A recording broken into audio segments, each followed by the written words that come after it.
Hey everyone, welcome back to Twinges 英会話。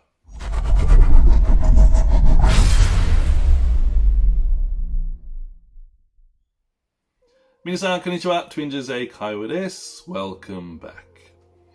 今日のワンポイントレッスンは Phrasal Verb 句動詞。で、今日の Phrasal Verb は To call off。To call off 結構シンプルの説明は cancel 以上それだけで call off は cancel 例えば The barbecue was called off because of bad weather 悪天候のためバーベキューは cancel されましたでもう一つ The manager had to call off the meeting マネージャーはミーティングをキャンセルしましたで、最後もう一つ She called off the wedding 彼女は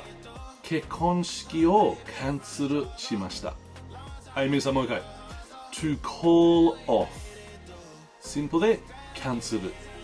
はい、皆さん勉強しましたかはい、よかったそれで質問あれば提案あればみんな下コメントお願いしますで皆さんいつも見る本当にありがとう Thank you for watching and see you in the next one. Bye bye.